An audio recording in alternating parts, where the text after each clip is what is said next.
السلام علیکم ورحمۃ اللہ وبرکاتہ۔ امید کرتی ہوں آپ سب خیریت سے ہوں گے۔ آخری منزل فہمیدہ کوثر، کچھ رقم رکھ لو۔ فضل نے پوٹلی رضیہ کے ہاتھ میں تھما دی۔ یہ کس لیے؟ وہ پوٹلی کو گھورتے ہوئے بولی۔ سلطان کے آپریشن کے لیے، فضل نے رازداری سے کہا۔ لیکن اتنی رقم کہاں سے آئی؟ وہ تھوڑا سا پریشان ہو گئی۔ تمہیں اس بات سے کوئی مطلب نہیں ہونا چاہیے، فضل نے خفگی کا اظہار کیا۔ رضیہ خاموش کھڑی رہی۔ فضل کمرے میں آیا جہاں سلطان بخار سے پھنک رہا تھا۔ میں چلتا ہوں، فضل نے رضیہ کا کندھا تھپتھپایا۔ ارے کہاں چلتی ہے؟ وہ حیرانی سے بولی۔ ضروری کام سے دوسرے شہر جا رہا ہوں، فضل نے آنکھوں میں بڑھے ہوئے آنسو روکتے ہوئے کہا۔ کیسے باپ ہیں آپ؟ بیٹا زندگی اور موت کے درمیان ہے اور تم ہو کہ دفتری مسائل میں الجھے ہوئے ہو، وہ رندی ہوئی آواز میں بولی۔ جاری ہے۔ فضل رضیہ کو حیران و پریشان چھوڑ کر گھر سے باہر نکل آیا اور اس کے ڈیرے پر جا پہنچا۔ پریشان لگتے ہو؟ ایک بھاری بھرکم شخص نے اپنی کٹیا سے باہر آ کر پوچھا۔ جی، فضل نے سر جھکا کر جواب دیا۔ صرف چند کلومیٹر کے فاصلے پر، اس نے ہاتھ سے اشارہ کرتے ہوئے کہا۔ جی ٹھیک ہے، فضل بے دلی سے بولا۔ یہاں سے تم سیدھا بستی ملوک شاہ جاؤ گے، وہاں ایک پتلی سڑک اندر کی طرف مڑ جاتی ہے، سمجھ رہے ہو نا؟ بھاری بھرکم شخص نے سخت لہجے میں کہا۔ جی سمجھ رہا ہوں، فضل نے سر جھکائے ہوئے جواب دیا۔ وہاں سے کچھ دور سائیں کرم نواز کا مزار ہے، اس نے مزید وضاحت کی۔ فضل خاموش کھڑا رہا۔ کل تم اپنے مقصد کے لیے روانہ ہو جاؤ، وہ ہنستے ہوئے بولا۔ فضل خاموشی سے اس کے ہمراہ کٹیا میں داخل ہو گیا۔ بھاری بھرکم شخص کچھ دیر اس کے ساتھ رواز و نیاز میں مصروف رہا اور پھر وہ اسے اکیلا چھوڑ کر اپنے کمرے میں چلا گیا۔ وہ رات فضل نے انتہائی تکلیف میں گزاری۔ اس کی زندگی کا یہ نہایت اہم موڑ تھا جس کے تصور سے اس کا رواں رواں کانپ رہا تھا۔ بھاری بھرکم شخص صبح سویرے اس کے پاس آیا۔ اٹھ جا فضل، وہ سختی سے بولا۔ فضل بچوں کی طرح حکم کی تعمیل کرتا ہوا اٹھ بیٹھا۔ کچھ کھاؤ گے؟ وہ ناشتہ اس کے پاس رکھتے ہوئے بولا۔ جی نہیں، فضل ناگواری سے جواب دیا۔ کیوں؟ اس نے فضل کی آنکھوں میں آنکھیں ڈالتے ہوئے کہا۔ دل نہیں چاہ رہا۔ فضل کی آنکھوں میں آنسو آ گئے۔ دیکھ فضل، ایسے کاموں کے لیے حوصلے اور دلیری کی ضرورت ہے۔ تو سلطان کی فکر نہ کر، وہ تندرست ہو جائے گا۔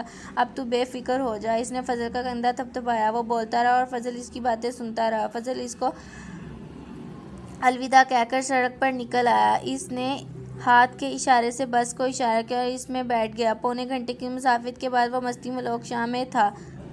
بس سے نکل کر وہ پتلی سڑک کی طرف نکل گیا۔ بستی ملوک شاہ سے چند گز پہلے خطبی سا شخص اس کے سامنے آ کھڑا ہوا۔ یہ کیا ماجرا ہے؟ تم سمجھتے ہو مجھے کچھ دکھائی نہیں دیتا؟ خطبی شاہ نے برہمی سے کہا۔ وہ ایک بڑا سا پتھر اٹھا لایا اور فضل کی طرف لپکا اور اس شور و گول سے کچھ لوگ وہاں جمع ہو گئے۔ ایک شخص نے خطبی شخص کو پکڑ لیا۔ جاؤ بابو جی دیوانہ ہے، ایک شخص نے کہا۔ فضل نے گہری سانس لی اور مزار کی طرف بڑھ گیا۔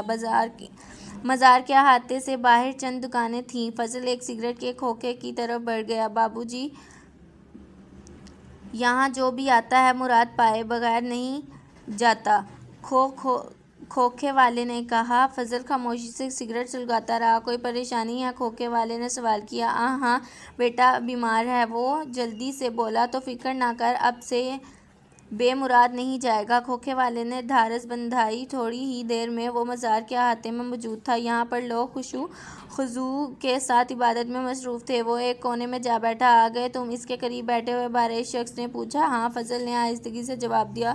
وسط میں چلے جاؤ، بارش شخص نے احاطے کی طرف اشارہ کیا اور وہ احاطے کے وسط میں آ بیٹھا۔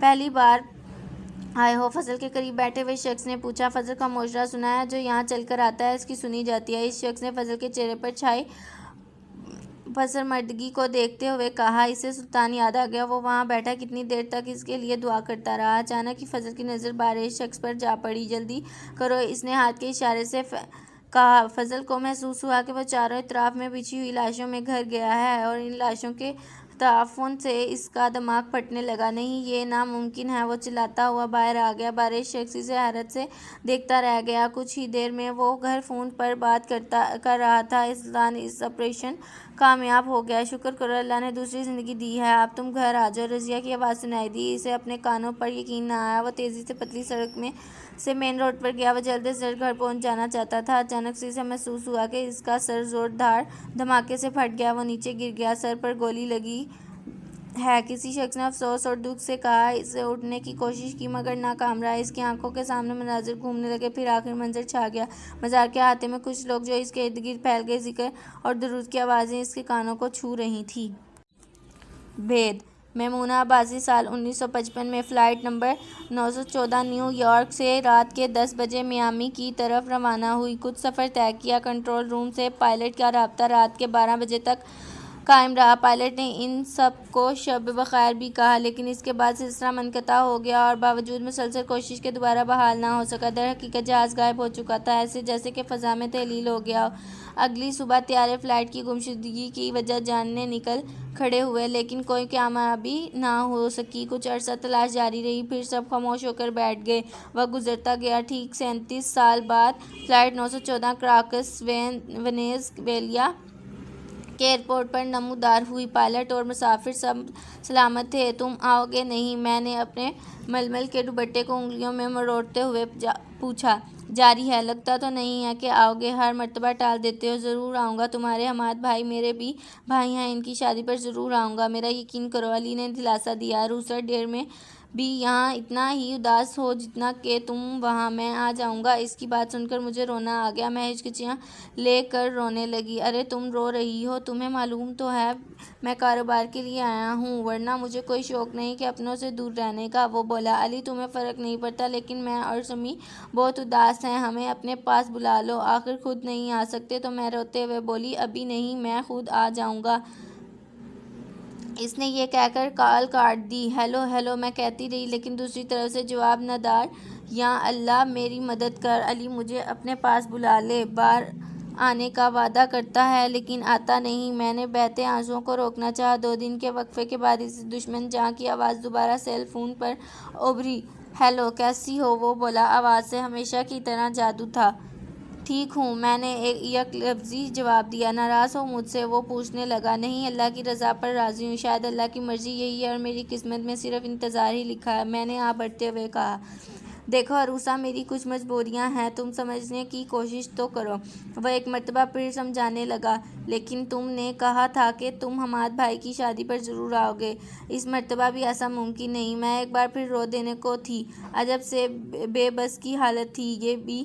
نہیں، میں اگلے مہینے حماد بھائی کی شادی سے 1 ہفتہ قبل انشاءاللہ تمہارے پاس ہوں گا۔ اس نے تو جیسے میرے سر پر دھماکہ ہی کر دیا۔ میں اس جواب کے لیے ہرگز تیار نہیں تھی۔ کیا؟ میں اچھل پڑی۔ کیا تم سچ کہہ رہے ہو؟ تم آ رہے ہو واپس؟ اف میرے خدا، میں ابھی سب کو بتاتی ہوں۔ مجھ سے خوشی سنبھالی نہ سنبھل رہی تھی۔ میں فون بند کر کے سب کو دیوانوں کی طرح یہ خوشخبری دیتی رہی۔ شام کو میں دیور گیر کیلنڈر کے سامنے کھڑی تھی۔ تصور میں آنے والی حسین لمحات تھے۔ اللہ کرے یہ مہینہ جلد گزر جائے اور ہمارا بیٹا علی واپس آ جائے۔ اتنا عرصہ گزر گیا ہے، اسے دیکھ مجھے تو ڈر ہے کہ کہیں ہم انتظار میں اس دنیا سے چلی ہی نہ جائیں۔ امی جان نے مجھے گلے سے لگاتے ہوئے کہا، آ تو رہے ہیں علی امی، پھر آپ ناحق پریشان ہو رہی ہیں۔ میری اور علی کی شادی 2 سال پہلے ہوئی تھی، 1 سال بعد سمیع پیدا ہوا۔ کاروبار کے سلسلے میں علی کو نیو یارک جانا تھا، صرف 3 ماہ کے لیے، لیکن اب 5 ماہ ہونے والے ہیں۔ میں دن گن گن کر اس کا انتظار کر رہی ہوں جو ختم ہونے کا نام ہی نہیں لے رہے تھا۔